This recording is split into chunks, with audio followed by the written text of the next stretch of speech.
Starting a nursery as a childminder. Everything you need to know. Starting a nursery as a childminder can be seen as a big step, offering you the chance to expand your childcare services while creating a dedicated space for young children to learn, grow and play. Whether you're a new childminder or an experienced one looking to transition into a nursery setting, there is a lot to consider, from legal requirements to setup to marketing and continuous training. In this video, we'll cover everything you need to know in order to get started. But first, welcome to the channel.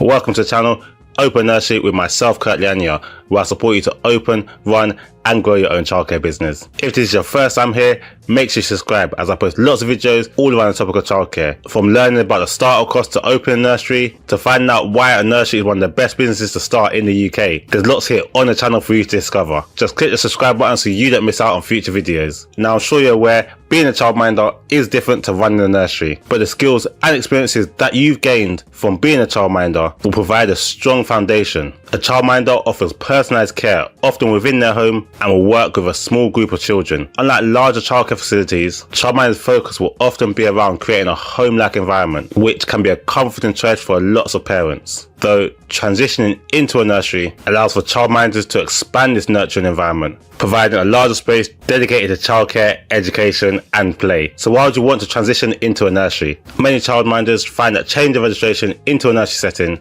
allows them to care for more children, offering additional services like early years education in a setting that's better equipped for group activities and learning. A nursery setup can help to increase revenue potential due to the ability to look after more children and the different ratio requirements, and can enhance your professional standing in the community. Before transitioning into a nursery setup, it's important to understand the responsibilities and expectations of being a childminder. A childminder provides care and education for children in a home setting, offering a personalised and flexible approach to childcare. Although this home setting has been expanded with childminders being able to offer childcare on non-domestic premises, the majority of childminders still operate within a home environment. This role involves creating a safe, nurturing environment where children can learn, develop through play and structured activities. Key responsibilities include ensuring the physical and emotional safety of the children in your care, planning and implementing activities that promote the learning and development in line with the early foundation stage, the EYFS framework, maintaining open and effective communication with parents regarding their child progress and any areas of concern, and keeping accurate records of attendance, incidents and development milestones. Understanding these important responsibilities helps to lay the foundation for expanding your services into a nursery setting, whereby these principles will be applied on a larger scale. Transitioning from a childminder into running the nursery involves adhering to specific legal requirements to ensure compliance and the safety of the children in your care. As you'll probably be aware, in England, Ofsted regulates childcare providers, which includes nurseries. This registration process involves several key steps. It involves obtaining a DBS check of yourself, completing a health declaration form, and undertaking a paediatric first aid. All of this should be familiar for you from when you registered as a childminder. Familiarising yourself with the EYFS framework remains important, as it sets the standards for learning and care for children from birth to 5 years old. Preparing for your Ofsted registration visit to assess the safety and suitability of your premises is also a necessity. Securing appropriate insurance coverage such as public liability and employer's liability insurance, developing comprehensive policies which cover safeguarding, health and safety, behaviour management and complaints procedures, as well as complying with data protection regulations to ensure the confidentiality and security of personal information. By fulfilling these requirements, you demonstrate your commitment to providing a safe and nurturing environment for children, which is essential for gaining the trust of parents and guardians. One of the most important things is to create an environment which is both safe and stimulating in order to foster children's well-being and development. The physical setup of your nursery plays a significant role in facilitating learning and ensuring the safety of the children. Safety measures include conducting risk assessments to identify and mitigate potential hazards within the premises, installing things like safety gates, securing furniture to walls, and ensuring hazardous materials are out of reach, developing and practicing emergency evacuation plans, as well as ensuring that fire safety equipment is accessible and maintained, all form part of ensuring that your building is safe. Designing your learning and play areas involves creating distinct zones for different activities, such as a reading area for arts and crafts, sensory play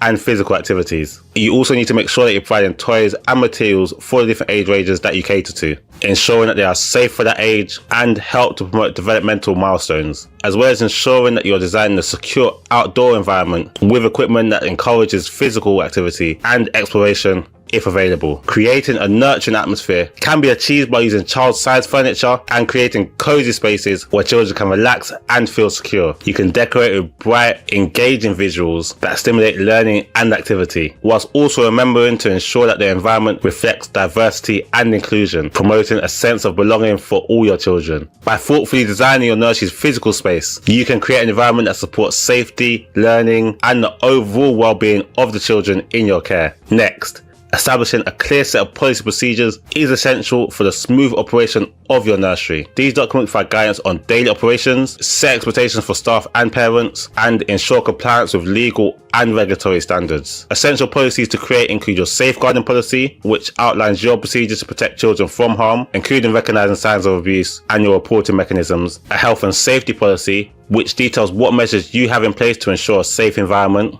including hygiene practices, illness management, and accident reporting. A behaviour management policy, which describes strategies that you have in place to promote positive behaviour, as well as how you handle challenging situations in a constructive manner. An equal opportunities policy that ensures that all children have access to the same opportunities, which helps to promote an inclusive environment. And a complaints procedure, which provides a clear process for staff and parents to raise concerns, ensuring that all concerns are dealt with promptly and appropriately. Thankfully, on the website opennursery.co.uk, you can get access to all of these policy templates. So if you need these to help start your nursery business, then check out the link that's in the description. Implementing these policies involves ensuring that all staff members are trained on the policies and understand their roles and their responsibilities. You need to ensure that you're communicating these policies to parents and guardians and provide opportunity for all parties to ask questions and provide feedback on them. You should also ensure that you're periodically reviewing and updating your policies to reflect any changes in things like legislations,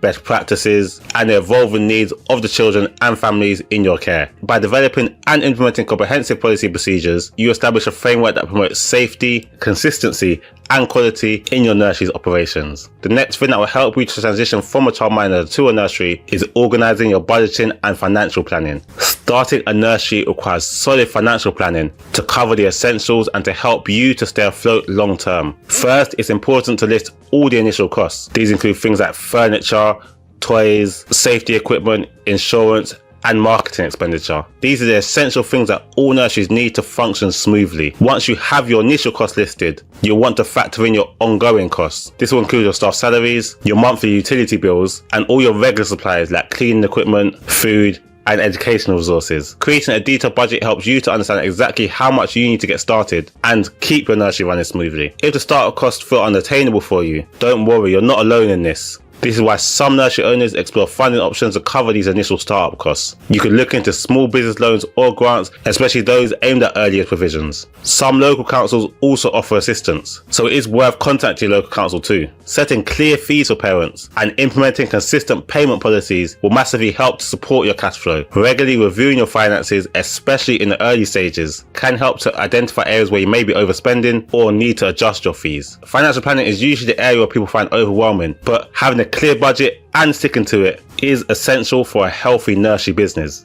Once you have your nursery set up, and even whilst you're setting up, you want to let families know that you exist. Marketing your nursery is essential to attracting clients, even if you already have parents that might be transitioning from your childminder setting to your nursery. You should start with the basics, which involves creating a simple website. Your website should clearly list your services, a bit about your background, and have your contact information. A few photos of your nursery space and a brief outline of the program that you plan to implement can make a great first impression. Social media platforms like Facebook and Instagram can be a good tool to help reach local parents. Regularly posting updates, photos, and educational tips not only showcases your nursery's personality, but also helps you to connect with the community. Social media is where many parents search for local resources, so having a presence here can make a big difference. Networking with your local community can also help to bring in more referrals. Get involved with your local community centres, schools and parent groups. Many parents rely on recommendations from people that they trust, so building a good reputation can help spread the word. Arranging open days or offering trial sessions allows parents and children to experience your nursery firsthand. It's a wonderful way to show them what a day at your nursery might be like, allowing them to feel more comfortable and familiar with your space. Once you're open, happy clients are likely to make referral to their friends, so maintaining good relationships and delivering quality care goes a long way in your marketing too.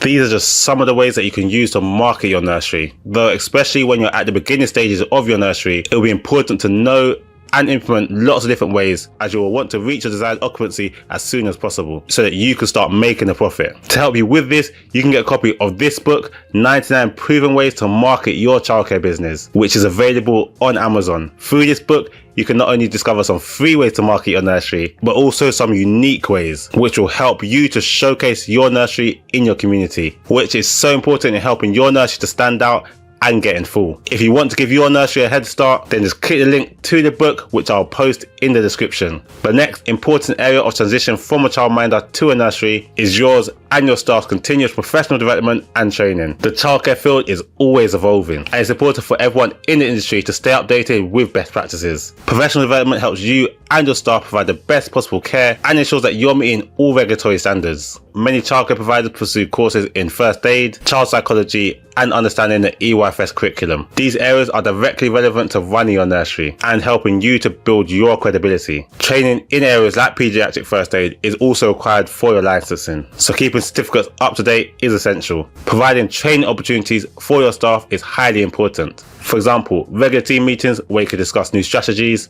or share experiences can create a supportive learning environment. Some nursery owners involve staff in workshops or online courses that focus on topics like managing challenging behaviour, building effective routines, and fostering inclusive environments. Continuous learning benefits everyone involved. It boosts confidence, improves the quality of care provided, and it helps to show parents that you're committed to providing a nurturing and knowledgeable environment for their children. Making time for development can feel challenging, especially when we have busy schedules, but the payoff in terms of skill building and parent trust is worth it. As with some of you that do childminding, you'll need to maintain compliance with Ofsted standards through regular inspections. Ofsted inspections are important. They assess whether your nursery is meeting safety, learning and care requirements, which helps to reassure parents of the quality of care that their children are receiving. Keeping records organised and up to date is key. This includes things like attendance logs, records of any instances or accidents, as well as parental consent forms. It's wise to keep these records readily accessible and in good order, as they'll be reviewed during your inspections. Although not a requirement anymore, it's also helpful to conduct self-evaluations regularly. Doing so allows you to spot areas where improvement might be needed before your inspections. Self-evaluation can include things like checking if your safety equipment is up to date or reviewing whether your learning materials still align with the EYFS standards. As with all areas of your setting up, I can help you with this area as I provide self-evaluation documents which are available on the website opennursery.co.uk. Again, I'll post a link to this description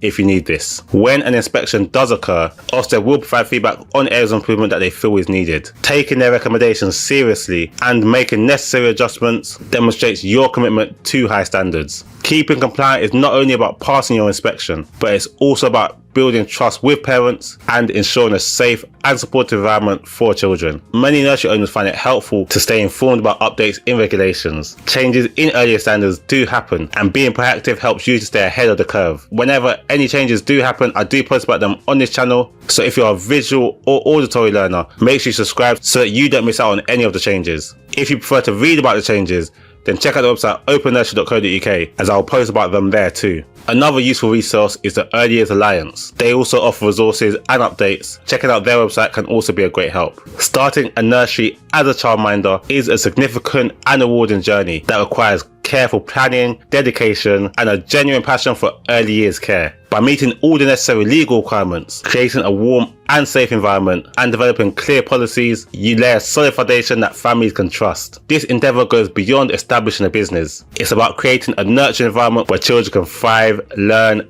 and feel at home. Engaging in ongoing training and staying up to date with best practices not only enhances your skills, but also demonstrates your commitment to providing high quality care. Building strong connections with parents and networking within your community further strengthens your nursery's reputation and fosters growth. With thoughtful planning and a supportive network, your nursery can become a cherished asset to families in your area, helping to make a meaningful difference in children's lives every day. I hope I've managed to help you to mentally put things in place so that you can transition from a childminder to a nursery. If I have, then let me support you more. I have a free starter guide helping you to get the basics done and start opening your nursery. Don't just watch this video and let that be the end of your journey. Click the link which will be on the screen now to enroll on the free course teaching you how to open your own nursery. With me supporting you, I know you can get it done. Just click the link now to get started. God bless.